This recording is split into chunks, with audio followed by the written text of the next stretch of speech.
MP board के कक्षा 12वीं के विद्यार्थियों, देखिए आज की इस क्लास में 28 अगस्त के लिए फिजिक्स का एक क्वेश्चन पेपर फुल सॉल्यूशन के साथ में हम देखने वाले हैं। सारे प्रश्नों के आंसर आपको बहुत ही सरल और सिंपल भाषा में देखने को मिलेंगे, जिनको आप 2 से 3 बार पढ़ेंगे तो आपको आराम से याद हो जाएंगे। देखिए, थोड़ी तो मेहनत आपको करनी पड़ेगी यदि वास्तव में आपको 70 नंबर में से 60 से 65 नंबर लाने हैं तो। ठीक है, चलिए तो वीडियो को हम बिना किसी देरी के शुरू करते हैं और सारे क्वेश्चनों को फुल सॉल्यूशन के साथ में समझ लेते हैं। तो देखिए, पहले प्रश्न में है सही विकल्प चुनिए। तो इसका पहला क्वेश्चन है आपका कि निम्नतम में न्यूनतम आवेश है। तो निम्नलिखित में न्यूनतम आवेश किसका है? तो इसका आंसर रहेगा 1000 इलेक्ट्रॉन आवेश। दूसरा है धातु का परावैद्युतांक है। धातु का परावैद्युतांक है अनंत। तीसरा है एक गोली चालक की धारिता का सूत्र है। तो इसका आपका राइट रहेगा C = 4 पाई एप्सिलॉन R। चौथा है एक तार को खींचकर उसकी लंबाई 3 गुना करने पर उसका प्रतिरोध हो जाएगा। तो कितना गुना? 3 गुना। पांचवा है विद्युत क्षेत्र का मात्रक है। विद्युत क्षेत्र का मात्रक है न्यूटन बटा कूलम। छठा है विद्युत फ्लक्स बंधिता तथा धारा का अनुपात है। तो इसका आंसर होगा प्रेरकत्व। ठीक है, चलिए इसके बाद में है रिक्त स्थान की पूर्ति कीजिए। पहला है 6 μF धारिता के 3 संधारित्र श्रेणी क्रम में जुड़े हैं, तुल्य धारिता खाली स्थान होगी। तो इसका आंसर होगा 2 μF। दूसरा है किसी परिपथ में संयोजित प्रतिरोध का ताप बढ़ाने पर परिपथ में धारा का मान खाली स्थान होता है। तो कैसा होगा? घट जाता है।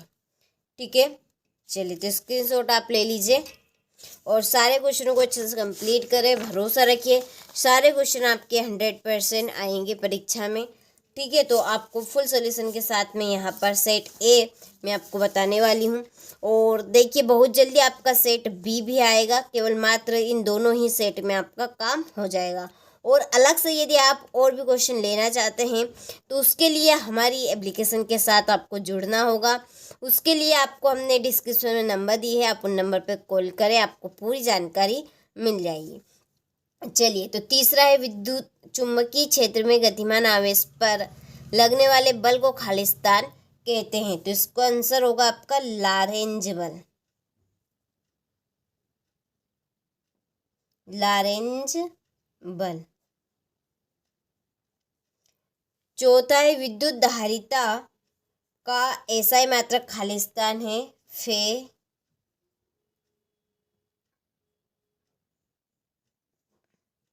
फेरड।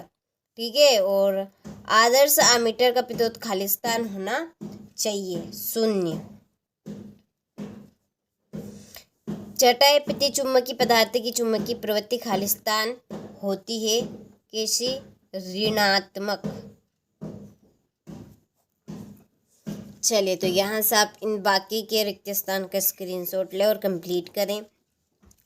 चलिए अगला क्वेश्चन है सही जोड़ी मिलाइए। पहली जोड़ी है धारा घनत्व, इसकी जोड़ी आपकी रहेगी ये वाली। अभी ये तो पढ़ने में आपकी आ भी जाएगी लेकिन टाइम आपका ज़्यादा होगा, तो इसलिए मैं यहाँ पर आपके केवल जोड़ी के नंबर लिख देती हूँ, आपको कंप्लीट कर लेना है। ठीक है, चलिए ये आपकी छठी जोड़ी हो गई। इसके बाद में ये आपकी चौथी जोड़ी और ये आपकी तीसरी जोड़ी। तो ये आपकी जोड़ी के नंबर हो चुके हैं। स्क्रीनशॉट आप ले लीजिए अच्छे से। चलिए इसके बाद में है एक वाक्य में उत्तर लिखिए। पहला कि एक आदर्श वोल्टमीटर का प्रतिरोध कितना होना चाहिए? तो एक आदर्श वोल्टमीटर का जो प्रतिरोध होना चाहिए वो एक अनंत होना चाहिए। कैसा होना चाहिए? अनंत। दूसरा है न्यूनतम संभव आवेश का मान लिखिए। तो 1.6 गुणित 10⁻⁻19 कूलम को हम C से प्रदर्शित करते हैं। ठीक है, चलिए तीसरा है विद्युत क्षेत्र में किसी कुचालक पदार्थ के एकांक आयतन में उत्पन्न विद्युत आघूर्ण को क्या कहते हैं? द्विध्रुव विकिरण। चौथा है किसी चालक के अंदर स्थिर विद्युत क्षेत्र कितना होता है? शून्य। कितना होगा? शून्य। चलिए पांचवा है किरचॉफ का द्वितीय नियम किसके संरक्षण पर आधारित है? तो ऊर्जा संरक्षण के नियम पर। ऊर्जा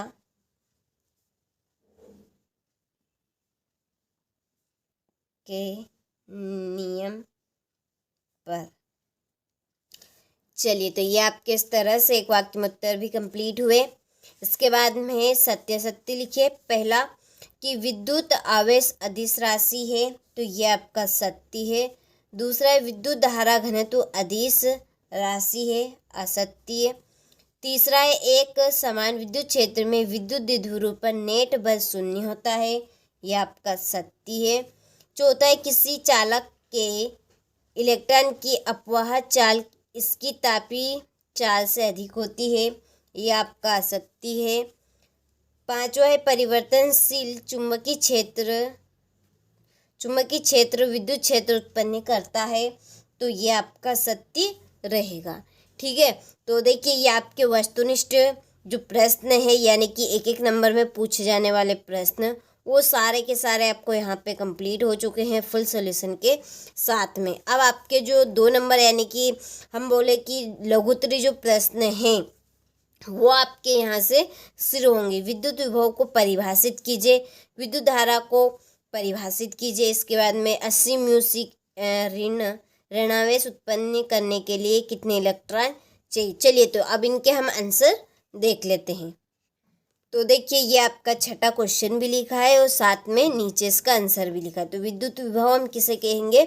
तो देखिए कि विद्युत क्षेत्र में किसी बिंदु पर विद्युत विभव उस कार्य के रूप में परिभाषित किया जाता है जो इकाई धनावेश को अनंत से उस बिंदु तक लाने में किया जाता है। ठीक है, चलिए इसके बाद में ये आपका अथवा वाला है विद्युत धारिता को परिभाषित कीजिए। तो विद्युत धारिता की परिभाषा क्या बनेगी? तो किसी चालक द्वारा आवेश को संग्रहित करने की क्षमता को उसकी विद्युत धारिता कहते हैं। ठीक है, बहुत ही सरल और सिंपल है कि किसी चालक द्वारा आवेश को संग्रहित करने वाली क्षमता को हम क्या कहेंगे? विद्युत धारिता कहेंगे। इसे चालक को दिए गए आवेश और उसके विभव में होने वाली वृद्धि के अनुपात के रूप में परिभाषित किया जाता है। ठीक है, चलिए इसके बाद में ये आपका 7वां प्रश्न था, तो यहाँ से आप स्क्रीनशॉट ले लीजिए। ठीक है, ये आपका इसका आंसर है, ये यहाँ पर रहेगा इसका आंसर आपका। ठीक है, ये और यहाँ पर ये पूरा डिटेल में आपको समझा दिया, लेकिन आपको लिखना बस इतना ही हो गया। इसके बाद में ये अथवा वाला है आपका ये। चलिए 8वां क्वेश्चन है समविभव पृष्ठ और उसकी विशेषताएं लिखिए। तो समविभव पृष्ठ की आपकी परिभाषा बनेगी कि समविभव पृष्ठ वह काल्पनिक पृष्ठ होता है कि जिसके प्रत्येक बिंदु पर विद्युत विभव का मान समान होता है।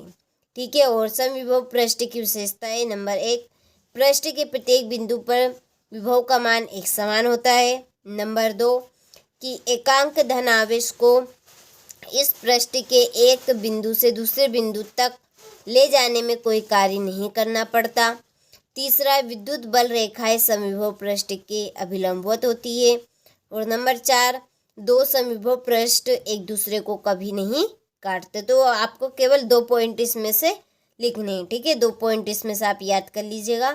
इसके बाद में ये आपका अथवा है कि किसी चालक की धारिता को प्रभावित करने वाले कारक निम्न है। ठीक है, यानी कि बताइए। नंबर 1 चालक के आकार और आवृत्ति पर, तो इसके अंदर आपको लिखना है। दूसरा आसपास के अन्य चालकों की उपस्थिति पर। तीसरा है चालक के चारों ओर के माध्यम पर। ठीक है, यह आपका 9वां क्वेश्चन चुंबकीय क्षेत्र रेखाओं के कोई 2 गुण लिखिए। तो चुंबकीय क्षेत्र रेखाओं के 2 गुण नंबर 1 ये एक दूसरे को कभी नहीं काटते। यदि आप अंदर लिखना चाहे तो अंदर भी लिख सकते हैं, यदि नहीं लिखना चाहे तो इतना ही आप लिख सकते हैं। नंबर 2 ये उत्तरी ध्रुव से निकलकर दक्षिणी ध्रुव में प्रवेश करती है और चुंबक के अंदर दक्षिणी ध्रुव से उत्तरी ध्रुव की ओर जाती हुई एक बंद लूप बनाती है। ठीक है, बस इतना ही आप लिख देंगे तो आपको आराम से नंबर मिल जाएंगे। चलिए, ये आपका इसका अथवा वाला। किसी पदार्थ के चुंबकन यानी कि एम की परिभाषा एवं मात्रक लिखिए। तो ये आपके चुंबकन की परिभाषा रहेगी यहाँ पे कि किसी पदार्थ का चुंबकन प्रति इकाई आयतन में उत्पन्न चुंबकीय द्विध्रुव आघूर्णों को परिभाषित करता है और यह दर्शाता है कि कोई पदार्थ बाहरी चुंबकीय क्षेत्र के जवाब में कितना चुंबकित होता है। ठीक है, इसका मात्रक क्या है? एम्पेयर प्रति मीटर। चलिए, अगला क्वेश्चन ये आपका 10वां है। 10वां क्वेश्चन, स्थिर विद्युत परीक्षण को परिभाषित कीजिए। तो यहाँ से आप स्क्रीनशॉट ले लीजिए अच्छे से। इसके बाद में इसका अथवा आपका। चलिए, 11वां क्वेश्चन है, चुंबकत्व संबंधी गाउस का नियम लिखिए। तो ये आपका गाउस का नियम रहेगा। फिर आपका अथवा एम्पियर का परिपथी नियम लिखिए। तो एम्पियर का ये परिपथी नियम आपके सामने है। तो देखिए, काफ़ी सरल और सिंपल है, आराम से आप स्क्रीनशॉट ले और कंप्लीट करें। देखिए, 12 वोल्ट विद्युत विभवांतर है और 0.2 ओम आंतरिक प्रतिरोध है। तो सेल से अधिकतम कितनी धारा ली जा सकती है? तो इसका हल ये है आपके सामने। तो अधिकतम धारा तब ली जा सकती है जब बाह्य प्रतिरोध शून्य हो। ठीक है, दूसरा नियम क्या बोलता है अगला कि ओम के नियम के अनुसार क्या I M X is equal to E बटा आर। दिए गए मान में हमें क्या क्या दिया है? ई इक्वल दिया है 12 वोल्ट और आर इक्वल दिया है आपको 0.2 ओम। और अधिकतम धारा क्या बनेगी हमारी यहाँ पे? 12 वोल्ट बटा 0.2 ओम इज इक्वल टू बनेगा आपका 60 एम्पियर। तो ये आपका यहाँ पर आंसर रहेगा। ठीक है, तो आंसर निकल कर आ गया। चलिए, आपका अथवा इसी का स्क्रीनशॉट आप ले लीजिए सारे क्वेश्चनों का अच्छे से। ये आपका 13वां क्वेश्चन, इलेक्ट्रॉन की अपवाह चाल एवं धारा में संबंध स्थापित कीजिए। ठीक है, फिर यह आपका अथवा धारा वितरण संबंधी किरचॉफ के नियम लिखिए। 14वां क्वेश्चन, चल कुंडली धारामापी की शीघ्रता कैसे बढ़ाई जा सकती है? तो पहला है इसका कुंडली में फेरों की संख्या बढ़ाकर शीघ्रता n के समानुपाती होती है। दूसरा, कुंडली का क्षेत्रफल बढ़ाकर शीघ्रता a के समानुपाती होती है यानी कि एम्पियर के। चुंबकीय क्षेत्र की प्रबलता बढ़ाकर शीघ्रता b के यानी कि चुंबकीय क्षेत्र के समानुपाती होती है। ठीक है, ये आपका चौथा पॉइंट। चलिए, तो आपको अच्छे से स्क्रीनशॉट लेना है। ये आपका अथवा है। अनुचुंबकी, प्रतिचुंबकी तथा लोहा चुंबकी के गुण तथा उदाहरण लिखिए। ठीक है, तो अनुचुंबकी पदार्थ के गुण हो गए और या उसके उदाहरण। ठीक है, फिर प्रतिचुंबकी पदार्थ के गुण और ये उसका उदाहरण। ठीक है, इसमें चांदी, सोना, पानी। लोहा चुंबकी पदार्थ के गुण और ये उसके उदाहरण, लोहा, निकिल, कोबाल्ट। ठीक है, ये आपके लोहा चुंबकी पदार्थ के उदाहरण रहेंगे। चलिए, इसके बाद में ये आपका 15वां क्वेश्चन कि किसी सेल के विद्युत वाहक बल विभवांतर एवं आंतरिक प्रतिरोध में संबंध स्थापित कीजिए। यहाँ से आप स्क्रीनशॉट ले लीजिए इस प्रश्न के आंसर का और अच्छे से कंप्लीट करें ताकि आप सभी अच्छे से अच्छे नंबर कवर कर सकें। और एप्लीकेशन के साथ यदि आप अभी तक नहीं जुड़े हैं तो चैनल आर्ट पे आप जाएंगे तो आपको एक कॉन्टेक्ट नंबर मिलेंगे। आप उन कॉन्टेक्ट नंबर पे कॉल कर सकते हैं और पूरी जानकारी आप ले सकते हैं। ठीक है, चलिए, इसके बाद में लेंज का नियम लिखिए तथा स्पष्ट कीजिए कि यह ऊर्जा संरक्षण के अनुकूल है। तो लेंज का नियम क्या है कि प्रेरित धारा की दिशा हमेशा ऐसी होती है कि वह उस कारण का प्रतिरोध करती है जिसके कारण वह स्वयं उत्पन्न हुई है। और ऊर्जा संरक्षण का अनुकूलता का नियम ये आपका। ठीक है, चलिए, आपका 17वां क्वेश्चन।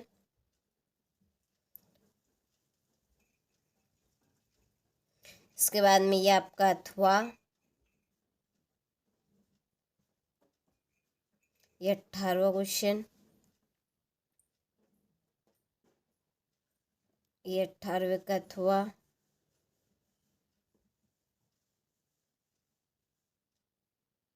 चलिए,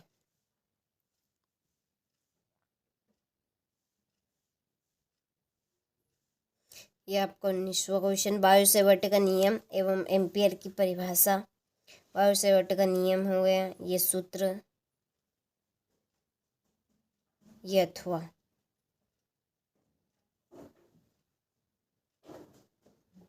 ये आपका 20वां प्रश्न, प्रत्यावर्ती धारा जनित का वर्णन करना है।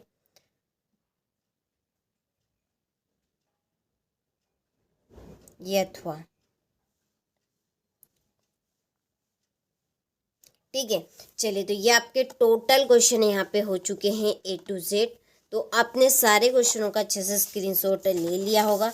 तो देखिए, ये था आपका सेट A, और बहुत जल्दी मैं आपको सेट B भी बताने वाली हूँ, और वास्तव में आपका इन दोनों ही सेट पेपर में काम हो जाएगा, अलग से आपको पढ़ने की ज़रूरत ही नहीं पड़ेगी। ठीक है, यदि आप इनकी PDF लेना चाहते हैं तो उसके लिए हमारी एप्लीकेशन के साथ जुड़े, वहाँ पर आपको प्रॉपर तरीके से PDF मिल जाएगी। उसके लिए आपको चैनल आर्ट पे एक कॉन्टेक्ट नंबर मिलेंगे, आपको उन कॉन्टेक्ट नंबर पे कॉल कर लेना है। ठीक है, चलिए, तो मिलते हैं आपसे अगले वीडियो में।